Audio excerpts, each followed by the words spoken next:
The Transducer test module is organized in several views for easy testing and the easy assessment of results. As a first step, remember to check the local hardware configuration. Make sure that you have the correct outputs and inputs assigned to perform this test. The test view comprises 3 different tabs to parameterize the test. Going from right to left, the first tab contains common settings that apply to all the specified test points. If multiple functions have been defined in the test object, it is necessary to select the one to be tested. Remember that only one function at a time can be tested. The test points can be specified in primary or secondary values. To keep it simple, we will use secondary values in this example. The test mode presents 2 options. Auto-stepping is selected by default. It simply means that the test points are executed automatically in the same order as they were added to the table. Manual stepping gives you the opportunity to manually confirm the execution of each test point. A dialog box pops up for this purpose. In principle, all executed points will be displayed in the transducer's characteristic of the test view. This is the default setting.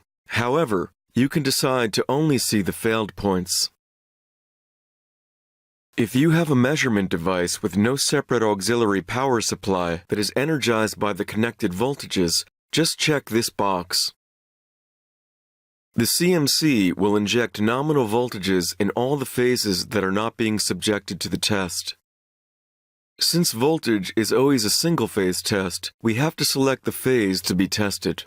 For instance, we choose phase 1 in this example. Enter the ambient temperature and the relative humidity that exists during the test.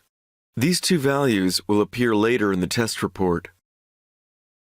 The Sweep tab allows you to test the measurement stability through a sequence of test points with equal step size. You can either define a voltage or a frequency sweep. The availability depends on the function that is tested. In fact, since we are testing the voltage measurement, only the frequency sweep is available. The input value will be applied to each test point of the sweep.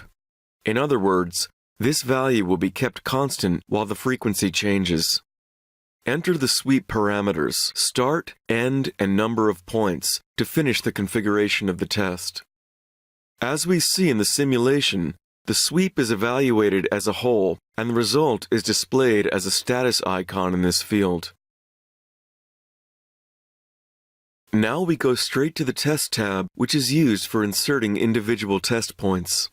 This can be done manually by entering the input value or by directly adding a point from the graph. An alternative and faster way of doing this is by using the Add Multiple option. This launches a sequence definition dialog where a maximum of 250 test points can be defined. For example, we can add 10 points from the range of 0 to 90 volts. Once we confirm the dialog, the test table is available. The test run specifies the number of times that a measurement is taken at a particular test point. If you choose 2 or more test runs per point, the average error and the standard deviation are displayed in the table and the test report. For each test point, you can have a look at the detail view. This section contains the data entry fields for the output generators and the resulting power. The availability of the fields depends on the function being tested.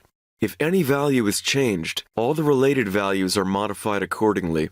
For example, if the power is changed, the respective current is recalculated to match the power at a given power angle. It is also possible to apply a pure sinusoidal waveform or superimpose either a DC component or harmonics.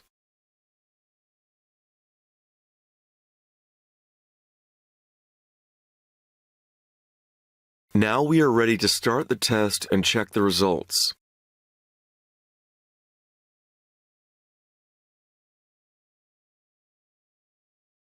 After the test is completed, the Transducer test module provides error curves for the absolute error, relative error, and the device error.